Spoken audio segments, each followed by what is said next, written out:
당하고 있는 이 고생, 이 고난, 이것이 나하고 무슨 관계가 있는지 이게 도저히 연결이 안 되니까 이 사람들이 사도 바울이 감옥에 있는 것 때문에 지금 낙심하면서 근심하면서 그냥 주저앉아 있는 것입니다. 이걸 좀 쉽게 이렇게 풀어보도록 하겠습니다. 대부분 이제 졸업식, 학생들 졸업식에 가보면 이제 축하 연설, 축사라고 하는 순서가 있어서 나와서 스페셜 그 게스트 스피커가 이제 연설을 시작합니다. 근데 어서 빨리 끝났으면 하는 마음들을 학생들이 다 갖고 있지 사람들의 시선을 잘 끌지 못하죠. 2019년도에 애틀랜타에 있는 모어하우스라고 하는 대학 졸업식에서 이제 한 사람의 축사가 진행되고 있었습니다. 그 높으신 분의 졸업 축하 연설을 경청해 듣는 학생은 많이 없었습니다. 역시나 그들도 빨리 끝났으면 하고 다 고개를 푹 숙이고 그렇게 멍하니 시간이 어서 가기를 기다리고 있었습니다. 그런데 이 스페셜 그 게스트 스피커가 갑자기 말을 하다가 2019년 졸업생 여러분들의 버스에 내가 연료를 조금 넣어드리겠다, 이 언급을 탁 하는 거예요. 그러니까 졸업생들이 갑자기 고개를 들었습니다. 아니 저분이 우리 한 사람 한 사람한테 가스 쿠폰이라도 주려나 하고 이제 고개를 든 것입니다. 그런데 그 학생들의 예상을 훨씬 뛰어넘어서 그 연사가 얘기하기를 오늘 졸업하는 이 졸업생 모든 학생들의 학자금 대출을 내가 다 갚아주도록 하겠습니다. 그러자 뒤 연단에 있던 그 다른 교수님들도 갑자기 놀래가지고 주섬주섬 옆을 보더니 벌떡 일어납니다. 그들이 다 일어나가지고 그 박수를 치기 시작해요. 학생들도 저기서 다 함성을 지르면서 일어나가지고 기립박수를 이렇게 환호하면서 치기 시작하는 것입니다. 아프리카계 그 미국인 중에서 자산 1위였던 로버트 스미스라고 하는 그 연사가 그날 갚아준 학자금 대출의 총 금액은 무려 480억 원. 그리고 396명에게 이 혜택이 돌아갔습니다. 연료를 듬뿍 넣어준 거죠. 자, 이날 졸업생 중에서 이 연설을 들으면서도 자리에 앉아서 끝까지 졸고 있던 사람이 있었을까요? 아마도 아무도 없었을 것입니다. 왜 그렇습니까?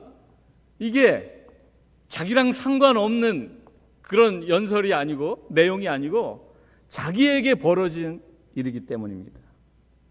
오늘날 많은 사람들에게 하나님이 하신 일이 아무런 의미 없이, 아무런 감동 없이 들려지는 이유가 무엇입니까? 하나님이 하신 일에 대해서 냉담한 그 이유가 무엇입니까? 나를 위한 일이다, 나를 위한 십자가에 못 박히심이다, 이게 가슴에 와닿지 않기 때문입니다. 그래서 오늘 사도 바울이 먼저 이야기하고 있는 것입니다. 여러분들을 위해서, for you, 여러분들을 위해서 내가 갇힌 것입니다. 그리고 내가 전했던 모든 앞의 내용들, 하나님의 비밀, 하나님의 지혜, 이런 것들이 다 여러분과 상관없는 이야기가 아니라 for you, 여러분들을 위한 내용들입니다라고 이야기하는 것입니다. 그래서 나는 안 부끄럽다는 것입니다. 보통 사람이 제일에 가고 그렇게 감옥 안에 갇히게 되면 자신도 부끄러워하고 그 가족들도 부끄러워하고 그걸 아는 모든 사람들이 위축되고 부끄러워하는데, 사도 바울은 너희들 나 때문에 낙심하지 말라, 부끄러워하지 말라라고 하는 것입니다. 이것은 내가 갇힌 것은 for you, 너희를 위한 고생이고 갇힘인데 이것이 너희의 영광이 되어서 나타날 것이다 라고 하는 것입니다. 사도 바울이 이 하나님의 놀라운 비밀들을 깨닫고 보니까 자기가 받은 그 복음, 복된 소식이 자기랑 상관없는 것이 아니라 하나부터 열까지 다 나와 상관이 있는 것이고, 그리고 하나님을 믿는 성도들과 상관이 있는 것임을 그는 다시 한번 새록새록 깨닫게 됩니다. 그래서 에베소서 3장 앞부분 7절을 보면 이 복음을 위하여 능력이 역사하시는 대로 내게 주신 하나님의 은혜의 선물을 따라 내가 일꾼이 되었노라. 모든 성도 중에 지극히 작은 자보다 더 작은 그 나를 하나님께서 이 이방인을 위한 복음의 사도로 나를 불러주셨는데 그 은혜가 크다. 하나님께서 영원 전부터 만물을 창조하신 그 하나님께서 갖고 계시던 그 비밀들, 계획을 나에게 보이셨는데, 이제 나만 아는 것이 아니라 나를 통해서 이 비밀들, 이 계시들을 많은 이방인들에게 알게 해서 그들이 더 이상 세상의 헛된 철학에 속지 않고 세상의 헛된 우상들에게 달려가지 않고 하나님께로 나와서 하나님을 경배하고 찬양하게 하려는 것이다. 사도 바울은 소명을 발견한 것입니다. 의미를 발견한 것이고요, 내가 살아야 될 이유를 그 복음 안에서 다 발견한 것입니다. 그의 가슴은 뛰기 시작했어요. 하나님의 지혜를 발견하니까, 하나님의 비밀을 발견하고 나니까 이게 더 이상 내가 자리에 가만히 앉아서 고개를 푹 숙이고 나랑 상관없는 일이야 할 수 없는 엄청난 사건이라는 것을 알았던 것입니다. 참 이 보이지 않는 세계 아닙니까? 영적인 세계가 이 보이지 않는 세계. 하나님께서 창조하시기 이전부터 갖고 계시던 그런 계획들, 이런 것들을 사람들에게 경험시킬 수 있게 하는 것, 그것을 사람들이 깨달아서 함께 나와 즐거워하게 하고, 함께 그걸 깨달은 한 사람이 일어서고 두 사람이 일어서고 조금씩 사람들이 일어나서 나와 함께 하나님을 노래하고 하나님께 감사하고 하나님께 영광을 돌리는 이러한 일들을 만들어내야 되는데, 사도 바울이 생각하는 것입니다. 이제 하나님이 나에게 그 소명과 그 사명과 그 살아야 될 이유를 주셨는데, 가만히 생각해 보니까 이게 혼자서는 할 수 없는 일이고, 내 짧은 세치혀로는 이게 할 수 없는 일이고, 인간의 능력과 지혜로 하나님의 그 놀라운 비밀들을 풀어서 사람들을 설득시키고 사람들을 끌어온다는 것이, 이것이 신의 영역에 속한 일이다라고 하는 것입니다. 그래서 사도 바울은 갑자기 대화의 주제를 바꾸어 버립니다. 그래서 오늘 기도하기 시작하는데요, 이러함으로 내가 하늘과 땅에 있는 각 족속에게 이름을 주신 아버지 앞에 무릎을 꿇고 비노니. 바울은 앞에서 논리적으로 교리를 차근차근 하나하나 풀어서 그렇게 설명하던 그 논조에서 갑자기 기도하기 시작합니다. 하늘과 땅을 잇는 거룩한 몸짓을 하기 시작하는데, 그것은 바로 그가 땅으로 내려와 하나님 앞에 무릎을 꿇는 것입니다. 여러분들의 지혜로, 의지로, 여러분들이 가진 자원으로 할 수 없는 일들을 만나실 때, 여러분들이 있는 자리에서 내려와 하나님 앞에 무릎 꿇으시는 그런 지혜로운 성도가 되시기를 주의 이름으로 축원합니다.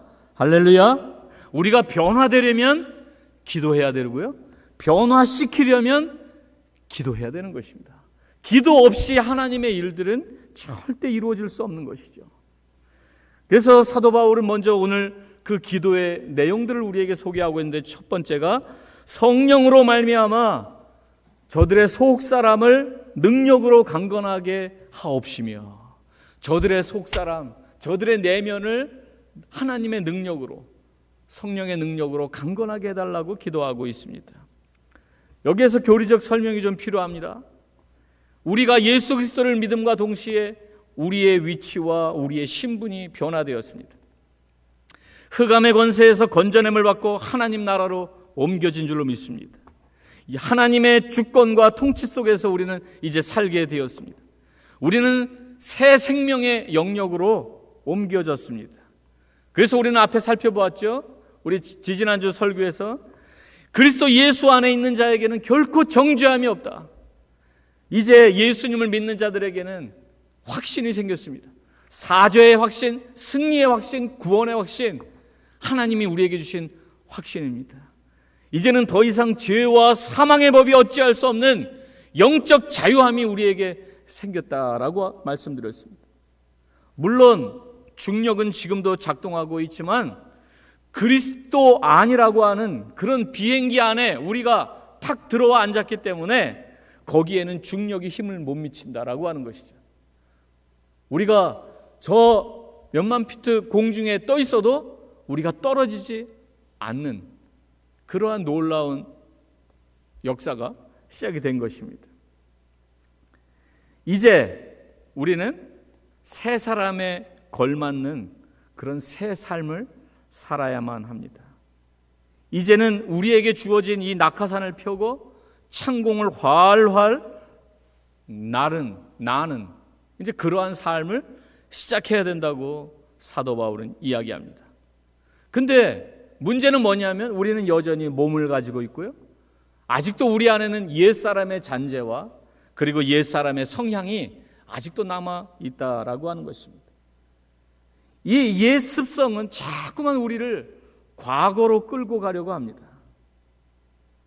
우리가 담배를 끊고 술을 끊으면 당분간은 금단 현상이 나오지 않습니까? 카페인을 끊으면 금단 현상이 나와요. 자꾸만 예전에 한 모금 피우고 한 잔 마시고 또 이렇게 홀짝홀짝 마시던 그 맛을 잊지 못해서 자꾸만 그것이 생각이 나는 것입니다.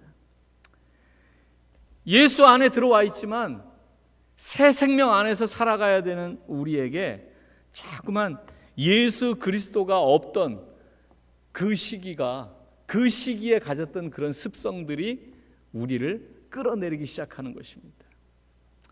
사도 바울 당시에 많은 이단들이 그 사람들에게 다가와서 유혹합니다. 그런데 그것이 너무나 그들에게 익숙한 것이었어요. 어떤 것이었냐면 예수님을 믿었음에도 불구하고 예수 플러스 신령한 지식을 강조했습니다. 예수님만 갖고는 부족해. 네가 이것을 깨달아야 돼. 이런 엄청난 그 지식, 철학 이런 것들을 깨달을 때 구원이 있다라고 그렇게 영지주의자들은 강조하면서 다가옵니다. 그런가 하면 율법주의자들은 야, 예수님만 믿는다고 구원받을 수 없어. 하나님의 자녀가 될 수 없어. 너는 할례를 받아야 돼. 율법을 지켜야 돼. 이렇게 내세웁니다. 그런가 하면 당시의 신비주의자들은 예수님만 믿어갖고는 하나님 나라에 갈 수 없어. 우리는 신비한 체험을 해야 돼. 영적인 체험을 해야 돼. 그래서 사람들을 불러 모아다가 둥그렇게 앉아서 막 신비한 체험을 만들기 위해서 그들이 어떤 그 신비한 그 방법들을 추구하기도 했습니다. 그러면서 영적인 엘리트 의식을 갖는 거예요. 아, 우리는 이런 체험을 했는데 너희들은 이런 체험도 못 해보고 너희들은 하나님의 은혜에 들어가려면 아직 멀었어. 이렇게 얘기합니다. 예수님이 행하신 사역이 완전함에도 불구하고 엑스트라 요소를 덧붙이려고 하는 그런 시도였습니다. 그런데요, 이런 시도는 과거에도 있었고 지금도 계속되는 유혹입니다. 이러한 시도는 아직 복음을 진정으로 완전히 깨닫지 못했을 때 그때 우리가 늘 추구했던 것이고 또 우리가 쉽게 익숙해져 있는 그런 것들, 지금도 달려가기 쉬운 것들입니다. 예수 그리스도가 하신 완벽하고도 완전한 사역을 자꾸만 의심하도록 그렇게 사단이 만드는 것입니다. 이런 외적인 장치들, 이런 것들을 통해서 자기의 가치를 인정받을 수 있다라고 하는 것이 바로 세상의 속임수고 세상의 유혹이고 세상 사람들이 달려가는 것입니다. 뭔가 외적인 장치들, 왜 세상이 부여해주는 어떤 지위, 연봉, 인기 이런 것들이 내 가치를 만들어준다라고 착각하게 만드는 것입니다. 우리는 예수 그리스도 안에 들어와 있는 사람들입니다. 왜 성경 한 권으로 충분하지 않습니까? 왜 예수님 한 분으로 충분하지 않다고 생각합니까? 그것은 진리가 아니라 그건 속임수입니다. 물론 생활하려면 돈도 필요하고 대책도 필요하고 친구도 필요하죠. 그렇지만 그러한 것들이 우리의 프라이머리, 우리의 우선순위가 될 수는 없다라고 하는 것입니다. 그런 것들이 우선순위가 되고 예수님이 부수적인 것이 되어서는 안 된다라고 하는 것이죠. 이 순서가 바뀌면 문제가 발생하는 것입니다. 하나님 사랑이 먼저고 그 다음에 이웃 사랑인 것이죠. 속 사람이 먼저고 겉 사람이 나중인 것입니다. 하나님의 주권이 먼저고 그 다음에 사람의 인권입니다. 이 순서가 바뀌면 막 혼란스러워지는 것입니다. 관계가 먼저고 그 다음에 계약이 이루어지는 것입니다. 관계가 형성이 안 됐는데 계약 먼저 하려고 하면은 또 거기에서는 오해가 생기고 문제가 생깁니다. 그래서 예수님께서는 너희는 먼저 그의 나라와 그의 의를 구하라 라고 분명한 우선순위를 우리에게 주셨습니다. 그리하면 이 모든 것을 너희에게 더해 주시겠다. 예수님께서 기도를 가르쳐 주셨어요. 우리에게 주기도문을. 앞부분이 뭡니까? 일용할 양식을 구하는 것이 앞부분에 나와 있는 기도입니까? 이름이 거룩히 여김을 받으시오며 나라의 임하옵시며가 먼저입니다. 그 다음에 뒷부분에 가서 우리는 일용할 양식을 또 구하는 것이죠. 구하지 말라라고 하는 이야기가 아닌 것입니다. 사단은 교묘하게 이 순서를 뒤집어 버립니다. 우선순위를 막 뒤집어 버리는 거예요. 너에게 더 급한 것, 더 중요한 것, 너를 더 진정으로 도울 수 있는 것은 이거야 라고 하면서 하나님께서 가치를 부여하신 것들을 소홀히 여기게 만든 것입니다. 그래서 사도 바울은 그 모든 것을 알기 때문에 성령께서 능력을 주셔서 저들의 속사람을 강건하게 해달라, 저들의 내면을 더 강건하게 해달라고 기도하는 것입니다. 요즘에 50대, 60대 우리 베이비 부머 세대들이 이제 은퇴를 맞이하면서 그 50대, 60대들이 고독사하는 경우가 많다고 그렇게 나오더라고요. 특별히 그 중년 남성들, 강해 보이지만 속은 약한 중장년들입니다. 가서 어디 가가지고 자기의 약한 모습 보이기도 싫고, 그러니까 그동안 자기에게 주어졌던 신분이나 지위나 그런 돈이나 가족이나 친구들이나 이런 것들이 하나씩 둘씩 떨어져 나가면서 너무 힘들어하는 것이죠.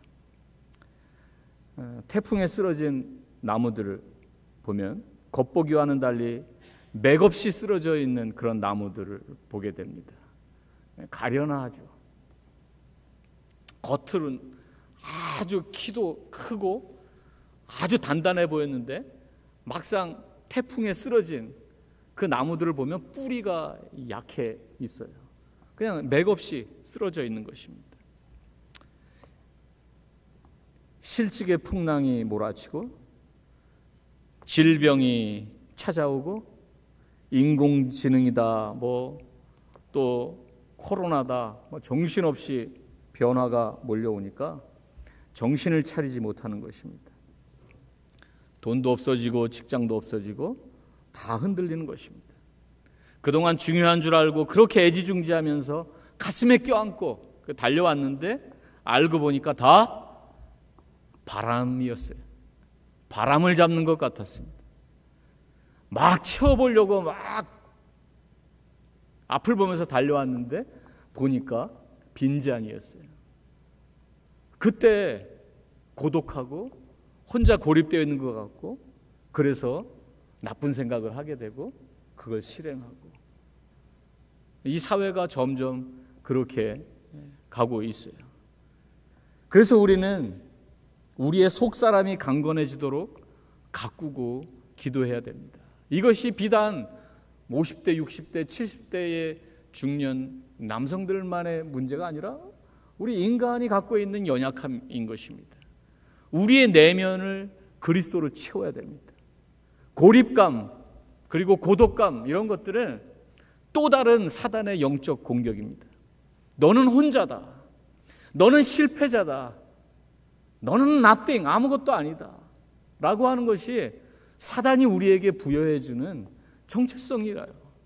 근데 예수 그리스도께서는 그것이 아니다라고 하는 것입니다. 우리는 그리스도 안에서 예수 그리스도의 생명값을 주고 사신 우리 귀한 존재이고요.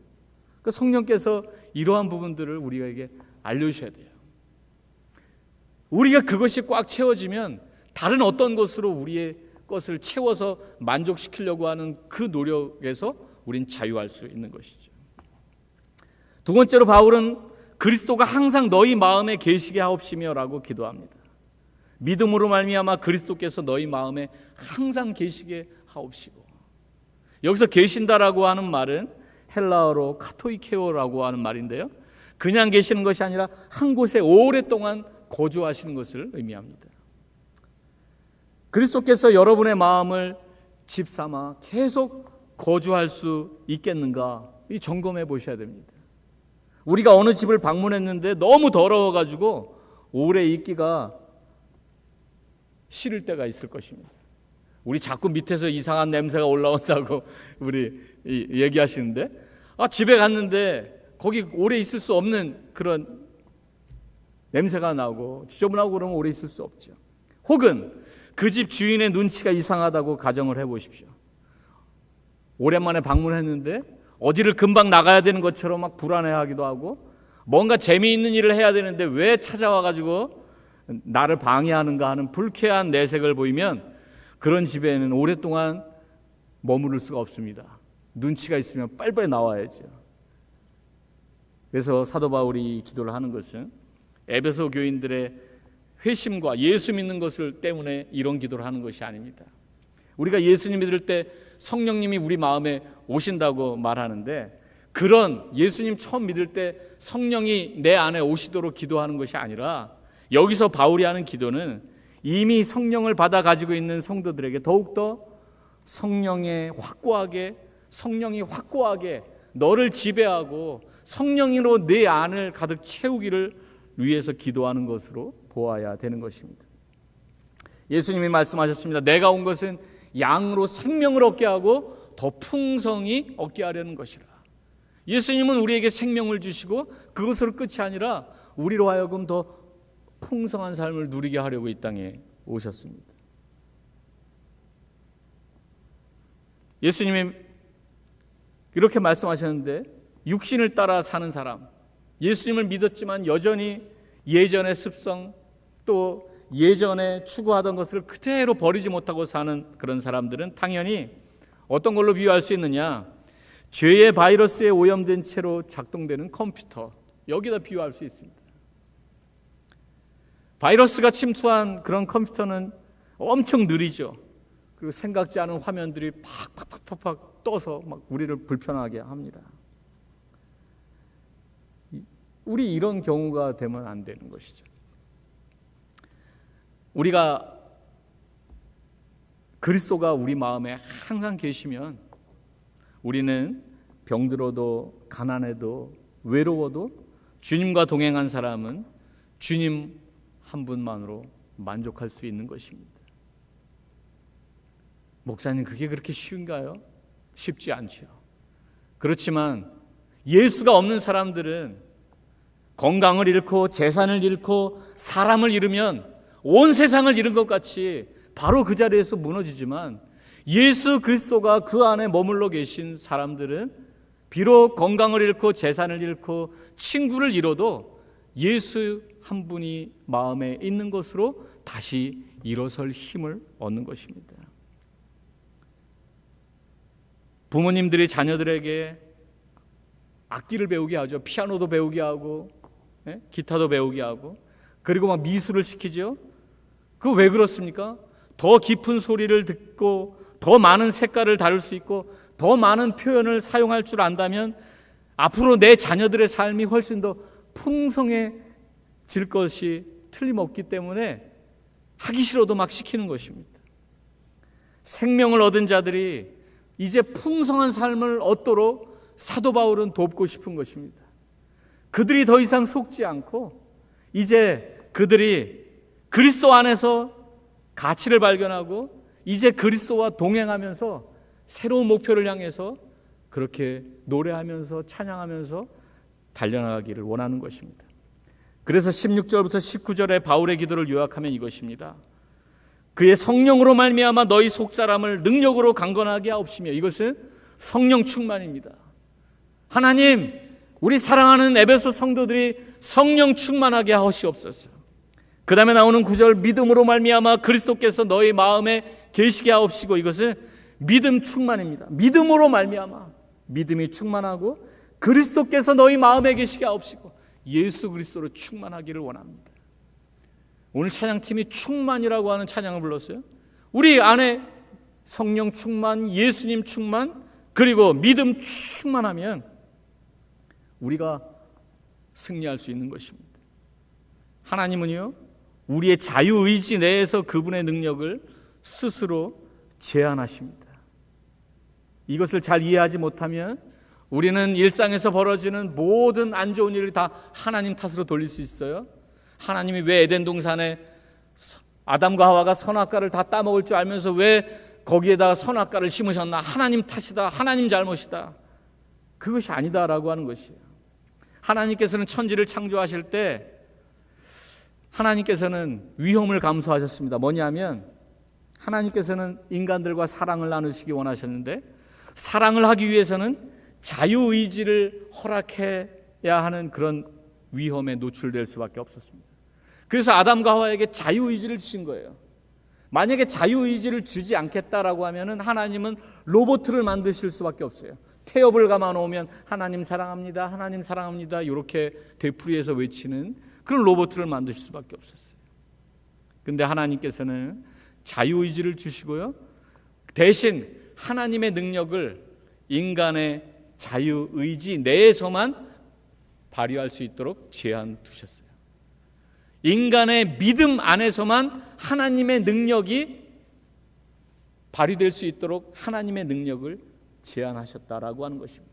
그래서 로마서 1장에 보면 사람들이 마음에 하나님 두기를 싫어하며 사람들이 그런 선택을 한 것이에요. 그러니까 하나님께서는 그 상실한 마음대로 그들을 그냥 내버려 두셨다라고 얘기합니다. 그런데 반대로 얘기하면 우리 믿음의 사이즈가 커지면 하나님은 우리 믿음의 크기만큼 하나님의 능력을 제한했던 것을 풀어버리시고 우리의 믿음의 사이즈만큼 하나님은 우리에게 능력으로 다가오신다라고 하는 것입니다. 할렐루야. 이것이 놀라운 영적인 진리입니다. 하나님은 우리를 얼마나 사랑하시는지 우리가 하나님의 사랑을 더 많이 깨달아야 됩니다. 하나님의 사랑의 깊이와 넓이와 그 모든 것을 성도들이 깨닫기를 사도 바울이 기도하고 있습니다. 탕자의 비유에 보면 그 둘째 아들이 아버지 내게 줄 유산 미리 주세요 하고 해서 그가 가서 다 그 재산을 탕진해 버립니다. 왜 그 아버지는 아들을 사랑하면은 그거를 왜 막지 않았을까?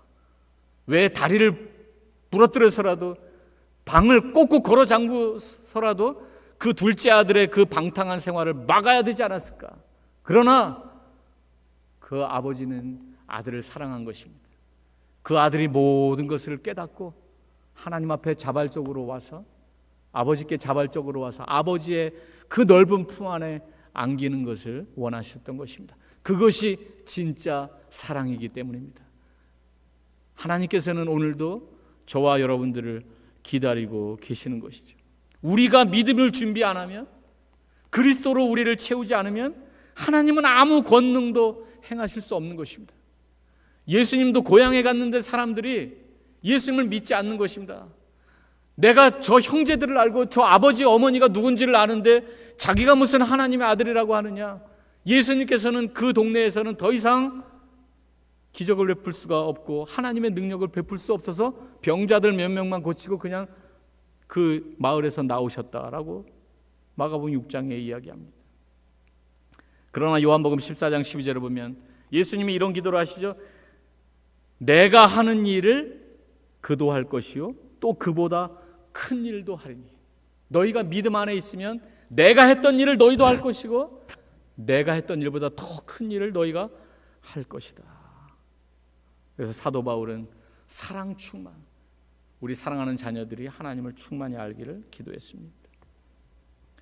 우리 하나님이 일하시는 방법들이 나옵니다. 진리를 계시하시고 그리고 성도들로 하여금 기도하게 하십니다. 그리고 믿음을 통해서 사랑을 통해서 하나님의 능력이 점점 확장되어 나가기를 원하시는 하나님이십니다. 이 과정에서 사단은 그리고 이단들은 끊임없이 중간중간 나타나서 성도들을 현혹합니다. 너 지루하지? 너 답답하지? 그리고 어렵지? 여기 신속하고 쉬운 방법이 있어 하면서 예수님 없을 때에 익숙했던 곳으로 자꾸만 우리를 끌고 가는 것입니다. 믿음 지키기가 얼마나 힘듭니까? 그런데 이단들은 너 해봐. 내가 네 이빨 금리빨로 만들어줄게. 봐봐. 팍 해가지고 금리빨 8개를 확 만들어버리는 거예요. 여기에 능력이 있구나. 사람들이 확 환호하고 따라가는 것입니다. 실제로 벌어지고 있는 일이죠. 거짓 위로를 베풉니다. 마음이 붕붕 뜨게 만들어줍니다. 그런데 주님을 따라가는 길은 사람들이 많이 찾는 그 길이 아니라 길이 좁아서 찾는 자가 적다라고 얘기하죠. 여러분, 기도하면서 가는 길이 주님을 따르는 길입니다. 할렐루야. 내가 할 수 없는 일을 만났을 때 낙심하는 것이 아니라 하나님 앞에 기도하면서 하나님의 사랑을 더 깨닫고 거기에서 하나님이 주시는 능력과 체험을 경험하면서 우리를 키워가 나가야 되는 것입니다. 우리 어렵고 힘들지만 이 믿음의 길을 저와 함께 그리고 우리 함께 잘 달려갈 수 있기를 주님의 이름으로 축원합니다. 기도하겠습니다. 하나님 아버지 감사합니다. 오늘 아버지 하나님 사도 바울이 하나님 앞에 믿음 충만, 성령 충만, 그리고 예수 충만을 위해서 하나님 앞에 간절히 기도하는 것을 우리가 보았습니다. 하나님, 우리 성도들도 아버지 하나님 앞에 믿음 충만하고 성령 충만하여 하나님의 놀라운 능력들을 더 깊이 더 많이 더 생생하게 경험하며 찬양하며 나아갈 수 있도록 도와주시옵소서. 감사합니다. 예수님의 이름으로 기도하옵나이다. 아멘. 우리 다 함께 일어나셔서 우리 찬양하고 예배를 마치도록 하겠습니다. 세상 흔들리고 사람들은 변하여도 찬양합니다.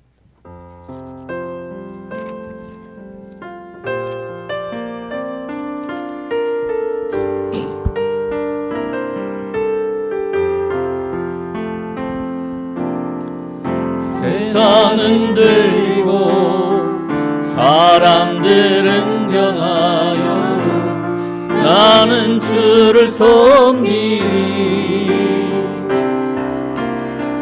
주님의 사랑은 영원히 변하지 않네.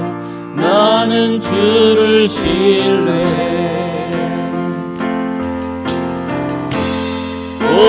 오직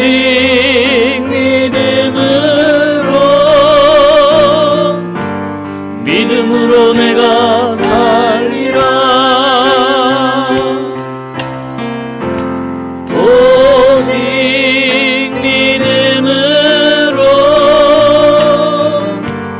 믿음으로 내가 살리라. 믿음 흔들리고 믿음 흔들리고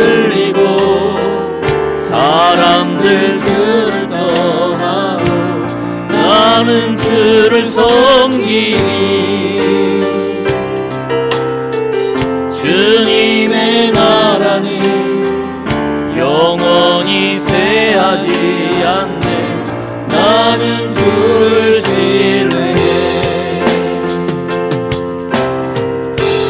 오직 믿음으로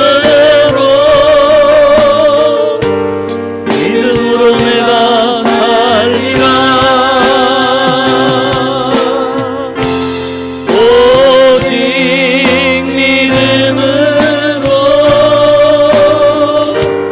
믿음으로 내가 살리라. 오직 의인은